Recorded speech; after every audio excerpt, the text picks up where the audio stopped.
Бонжур, привет. Bonjour. Вот, отлично. Сегодня вы послушаете французский язык, что тоже очень неплохо. Регина, наверное, ставь подальше, чтобы вас было как-то видно, или, ну, в принципе, все хорошо. Итак, переводите, пожалуйста, приветствую вас. Сегодня будем говорить на важную тему сон. Bonjour, docteur. Merci, bonjour. On va parler de sommeil aujourd'hui. Всех приветствую из Швейцарии, из нашего медицинского центра Инкорпоре Женева. Сегодня мы вам представим нашего замечательного доктора, который работает в нашем центре, в нашей клинике. Это доктор общего действия, это интернист или по-нашему терапевт, но это большой специалист по антивозрастной медицине, по превентивной медицине, куда и входит как раз контроль сна. Вот. И именно о нем мы сегодня и поговорим с доктором и о важности сна в том числе. Alors, on va parler aujourd'hui du contrôle du sommeil, comment c'est important pour notre vie, et j'ai présenté... У нас будет сегодня такой прямой эфир с журчащей речью. Вы, пожалуйста, готовьте свои вопросы, то, что касается сна. А я как раз начинаю. Итак, только что присоединился у нас тема сна, и у нас клиника Инкорпоре и доктор из Швейцарии, кто расскажет вам европейские секретики. Нужно ли спать или не нужно ли спать? Итак, сколько рекомендуется спать, чтобы поддерживать молодость и здоровье? Сколько по времени рекомендуется спать? Есть ли какие-то рекомендованные временные промежутки, в какое лучше время засыпать, в какое лучше время просыпаться? И как он относится к раннему пробуждению? Например, в 5-6 утра, чтобы спать частями. Alors, on a déjà quelques questions pour vous. Merci. La première question, c'est combien d'heures il faut dormir en général. C'est quand mieux de s'endormir et de se réveiller. Peut-être il y a le temps qui est plus efficace pour dormir, c'est beaucoup mieux pour notre santé. Et c'est quoi comme opinion vous avez si on se réveille vers 5 heures, 6 heures du matin, par exemple? Il y a 3 questions. Alors, c'est vrai que d'abord le sommeil est important et chaque personne a un rythme particulier. En général, et il y a depuis très longtemps, on considérait que 8 heures de sommeil était une bonne période de sommeil. Во-первых, конечно, мы в первую очередь говорим о том, что сон очень важен для здоровья. И у каждого свой ритм жизни. То есть каждый засыпает, просыпается по-разному, соответственно, у каждого свой ритм жизни. И долгое время, в принципе, мы говорили о том, что вот необходимо спать 8 часов. Simplement, on voit que depuis maintenant une trentaine d'années, le nombre d'heures de sommeil diminue de manière régulière et chez tout le monde. Вот уже на протяжении последних 30 лет мы видим и наблюдаем о том, что продолжительность сна уменьшается, причем у всех. Et de nos jours, on a remarqué qu'avec les objets connectés, avec les téléphones, avec les tablettes, avec les ordinateurs, ce sommeil diminue encore parce que la plupart des gens utilisent les heures de soir, les heures de soirée pour regarder leur téléphone, regarder leur ordinateur, ce qui perturbe le sommeil. И то, что мы наблюдаем и видим, особенно с появлением за последние годы компьютеров, телефонов, айпадов, различных, да, планшетов, соответственно, мы видим о том, что сон еще больше сокращается, потому что вечером, в свободное время, люди очень много проводят времени перед экраном. Il y a deux systèmes qui perturbent énormément le sommeil. En général, c'est la lumière. Nous sommes réglés sur la lumière. Lorsque le jour baisse, automatiquement, il se fabrique des hormones chez nous et on a envie de se coucher et de dormir. Et les appareils, en général, utilisent des lumières bleues qui empêchent cette fabrication d'hormones et donc qui perturbent le sommeil par la lumière, par la luminosité des appareils. И как мы вот уже сказали о том, что планшеты, телефоны, экраны, они, соответственно, ухудшают наше качество сна. Мы говорим про мелатонин в основном уже. Да, мы сейчас... Мелатонин, то есть они через глаза убивают мелатонин. Да, потому что мы говорим о том, что наш сон зависит от света. И вечером, когда света нет, соответственно, мы начинаем засыпать. А свет, который используется в экранах, голубой свет, который используется в экранах, это тот самый свет, который изменяет качество нашего сна. То есть, получается, сон ухудшается именно от этого сна, от этого света. Il y a également un autre phénomène que tout le monde connaît bien, c'est-à-dire la mise en route de votre cerveau à qui vous posez des questions. C'est-à-dire que si le soir vous réfléchissez à des choses, forcément vous endormez beaucoup plus difficilement. Et puis si la nuit vous vous réveillez, puis que là aussi vous mettez en route votre cerveau au niveau des questions, forcément votre réveil sera plus long et donc votre sommeil plus court. C'est psychologiquement. C'est pas psychologiquement, c'est son cerveau qui se met en route et qui répond à des questions et donc il se réveille beaucoup plus que ce qu'il devrait faire normalement. Ну и, соответственно, получается, что мозг ваш постоянно работает, постоянно включен. От этого, соответственно, вы и засыпаете хуже, и ночью просыпаетесь, потому что мозг снова включается очень быстро и начинает быстро работать. От этого, соответственно, тоже изменяется качество сна. Et il y a une troisième chose que les gens connaissent beaucoup moins, c'est-à-dire que un bon sommeil se fait par des rythmes. Il y a plusieurs rythmes, en général 4 pour les très bons dormeurs, 3 pour les dormeurs habituels. C'est-à-dire que normalement, on doit dormir 3 fois 20 minutes pendant une nuit. И об этом кто-то знает, кто-то не знает, но тем не менее это важно отметить о том, что есть несколько фаз сна, в которые мы действительно спим. Хорошие, так сказать, те люди, которые много спят, вот, как правило, они могут попасть в 4 периода сна по 20 минут глубокого сна, но в основном своем это чаще всего люди с 3 периодами по 20 минут в течение ночи глубокого сна. Et donc chaque soir, chez chaque personne, il y a un rythme, il y a une induction. Le sommeil dit à la personne, c'est le bon moment pour t'endormir. Et si par hasard elle fait un petit quelque chose, regarder la télé, regarder son téléphone ou autre, elle casse ce rythme et automatiquement son sommeil sera moins profond. И поскольку организм каждому из нас подсказывает, когда нужно пойти спать, вы, в принципе, это чувствуете. И если вы этот сон перебили, соответственно, вы уже пропустили эту первую фазу фактически сна, когда вы можете глубоко погрузиться в сон.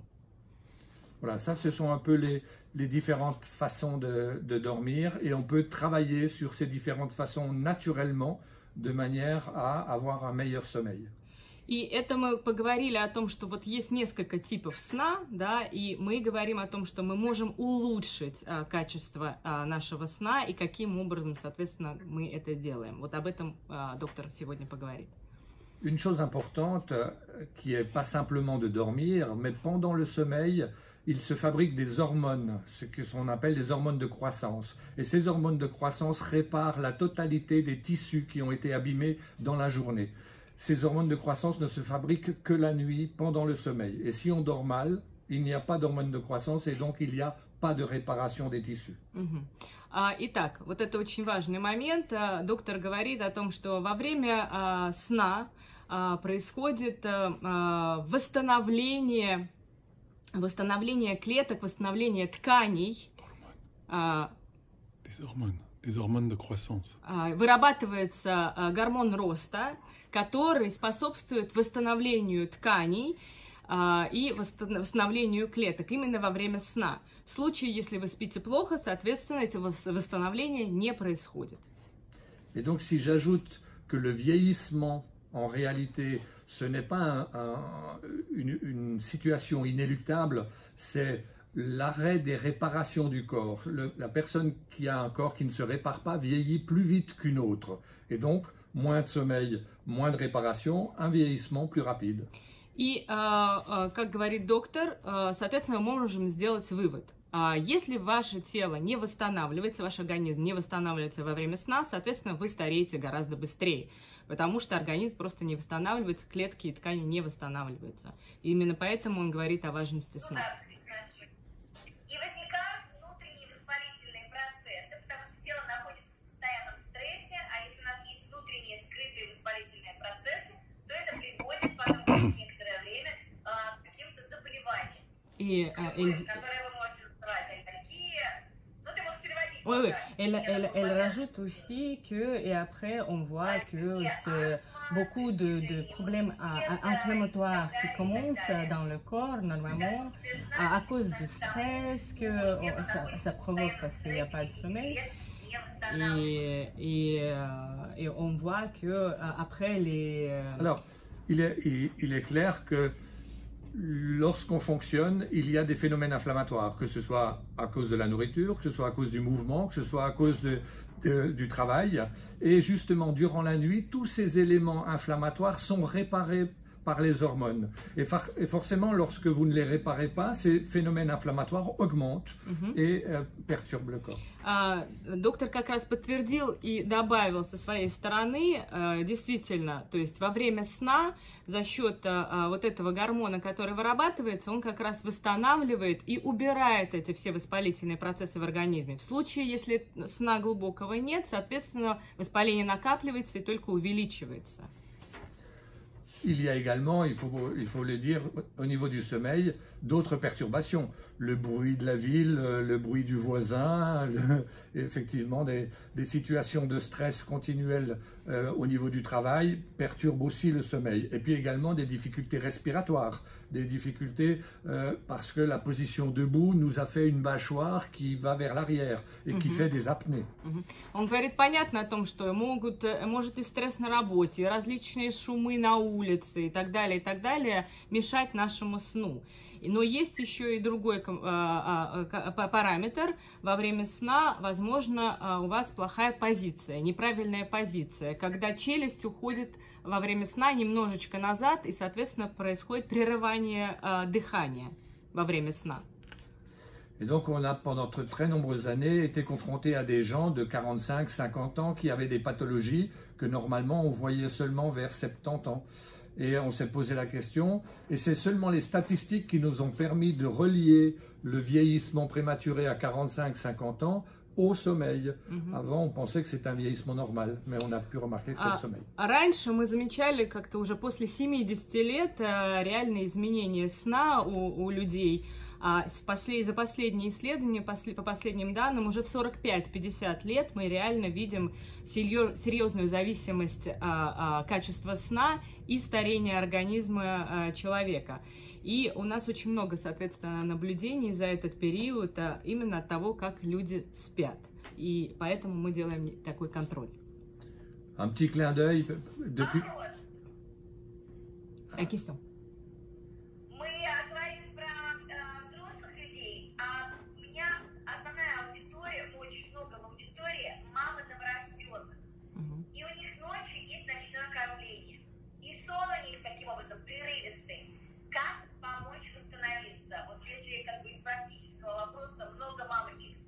Il y a question pratique parce qu'on a une audience un peu plus jeune et surtout c'est les femmes qui ont des petits-enfants qui sont nés récemment et bien sûr qu'ils allaitent et après le sommeil ils coupent toujours, c'est vraiment très court et elles ne savent pas comment utiliser son sommeil pour exactement améliorer la qualité du sommeil.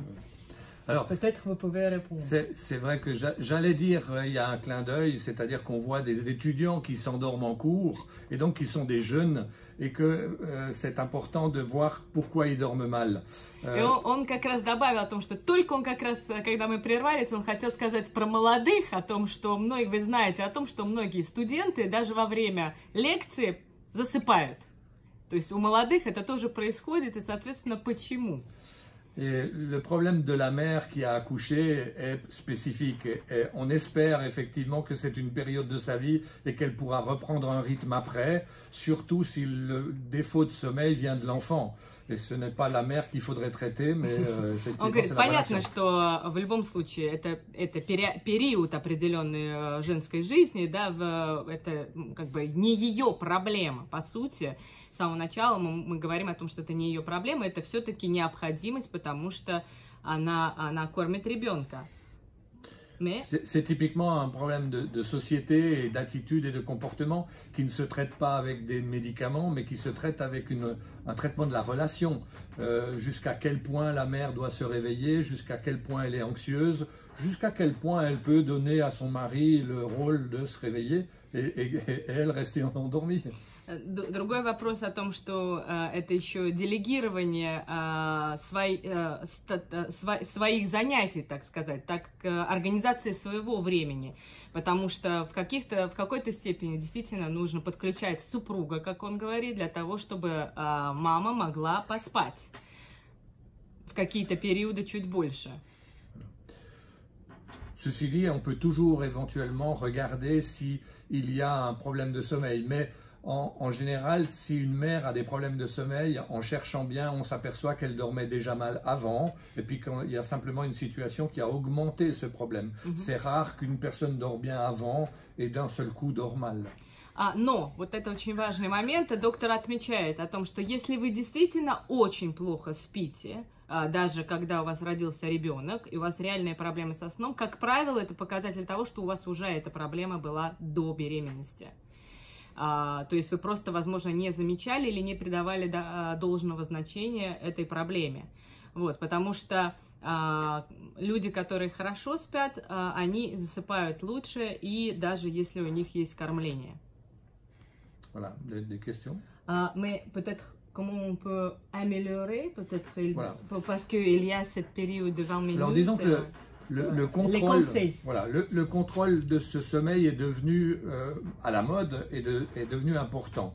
La différence, c'est qu'avant, vous deviez passer un jour, 2 jours dans un centre du sommeil avec des fils partout, et maintenant, on a la possibilité de faire un contrôle chez vous, dans votre lit. Ну вот смотрите, допустим, как мы можем реально проверить, была ли проблема, есть ли проблема реально со сном, или ее нет и не было, да, то есть это в продолжении. Например, раньше подобные исследования проходили только в самих клиниках, с кучей кабелей на вас, и это проходило, соответственно, в кровати, в клинике, что было достаточно некомфортно. Donc forcément, il y avait peu de place, c'était cher et c'était réservé aux gens qui étaient déjà malades. И было очень мало места, соответственно, резервировались такие места, это было очень дорого, и резервировались такие места только для тех, кто действительно был очень-очень сильно болен и вообще не спал. Tandis qu'avec les nouveaux objets connectés, on pourra faire non seulement un contrôle très facile chez des gens très très jeunes, même chez des enfants, et puis on pourra également même assurer un suivi lorsqu'on aura donné les bons conseils. И на сегодняшний день со всеми вот новыми технологиями это можно делать дома, даже детям, молодым людям, всем абсолютно, потому что есть новые технологии, позволяющие, соответственно, это произвести, такой contrôle. Alors pour en revenir au conseil, il est clair que si on prend une personne qui est déjà malade, souvent il n'y a plus qu'une seule solution relativement lourde pour régler son problème. Que ce soit la chirurgie, que ce soit des appareils spéciaux qu'on met à côté du lit. Bon. Si on a un contrôle qui est difficile, il est réservé à des gens qui sont malades, et donc les solutions sont pour des gens qui sont déjà malades. Donc ces solutions sont des solutions lourdes. Ну, соответственно, те решения, которые были ранее в клиниках, когда стояли вот эти вот аппараты, они были больше уже для реально больных людей, соответственно, для тех, у которых уже есть серьезные осложнения. Вот. Tandis que lorsqu'on a un appareil simple et qu'on peut donner à grande échelle à beaucoup de monde, on a des contrôles. Peut-être au monde. Voilà. Он говорит о том, что поскольку на сегодняшний день гораздо более простые исследования, более простые аппараты. Вот посмотрите, может быть, мы вот так вот ближе даже покажем. Посмотрите, как все просто. Et donc, ça veut dire simplement, il le colle comme ceci. Приклеиваете к своему телу. Et il colle là. Вот здесь, вот в этих двух зонах. Et il met un t-shirt dessus. После этого одеваете футболку. Et il dort avec. En fait, c'est où? C'est cet appareil-là. C'est à droite? Voilà, non, ça c'est à droite. Voilà. Ça c'est à droite. Нет, тут с правой стороны. Наверху с правой стороны, а здесь с левой стороны. Parce que соответственно, здесь сердце. Сердце. Parce que celui-ci va contrôler le cœur. Здесь вот получается контроль сердца.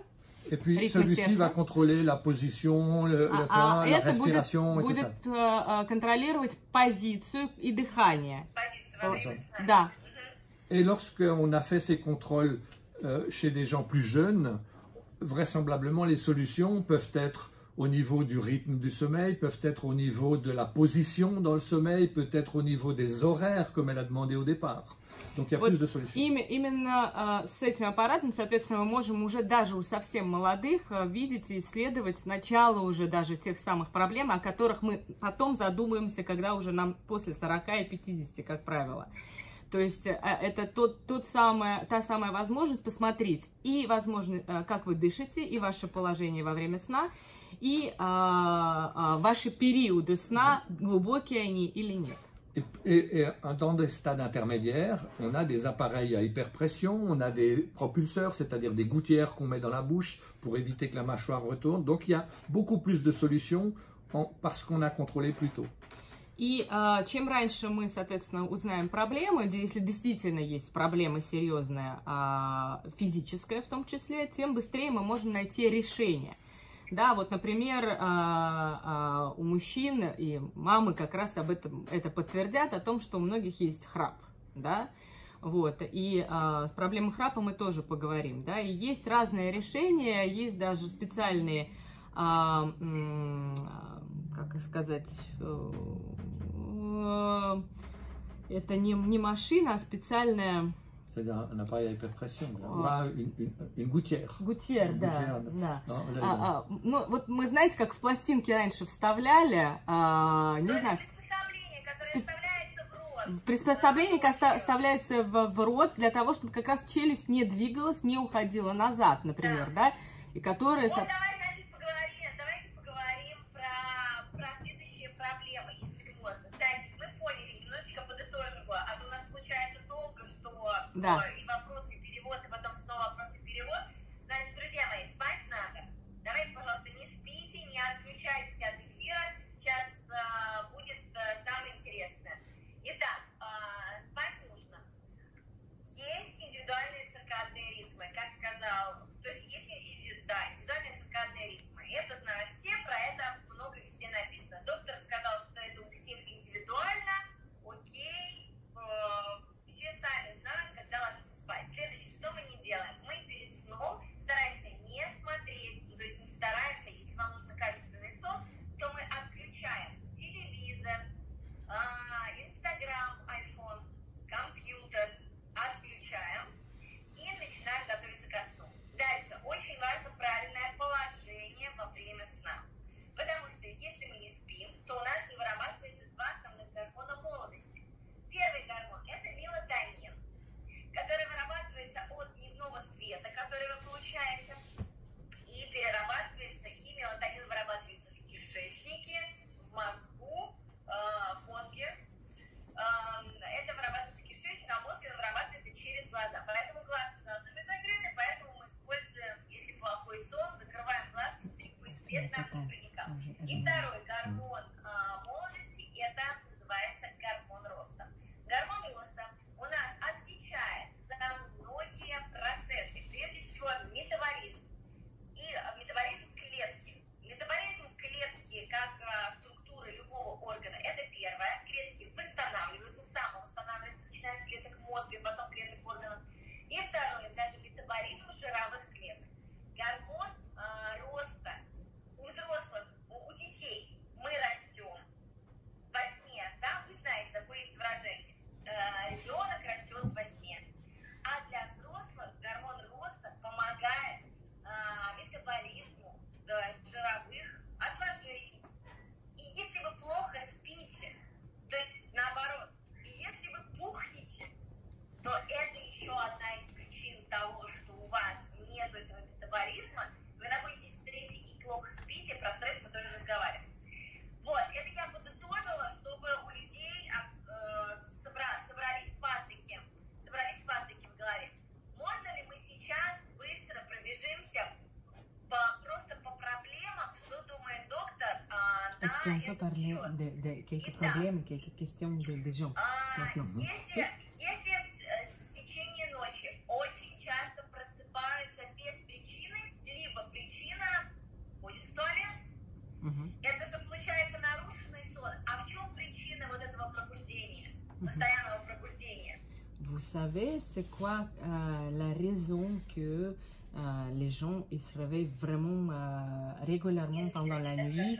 Peut-être parfois ils vont aux toilettes, mais...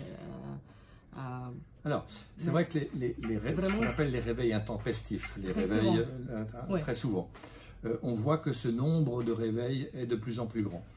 Il y a très longtemps, on constatait déjà des réveils qui étaient toujours vers 4 heures du matin, 5 heures du matin. Ça, on a mis ceci sur le compte des dépressifs. Et on a vu qu'effectivement, les gens dépressifs se réveillent toujours vers 4 heures ou 5 heures du matin. C'est le premier style de réveil. Ну, первое, что мы хотим отметить, да, действительно сейчас очень часто встречается прерывной сон. Люди чаще просыпаются среди ночи, но один из моментов, который он хочет отметить, что, например, в 4-5 часов, когда человек просыпается, исследования показывают о том, что чаще всего это показатель депрессивного состояния и, да, нервной системы.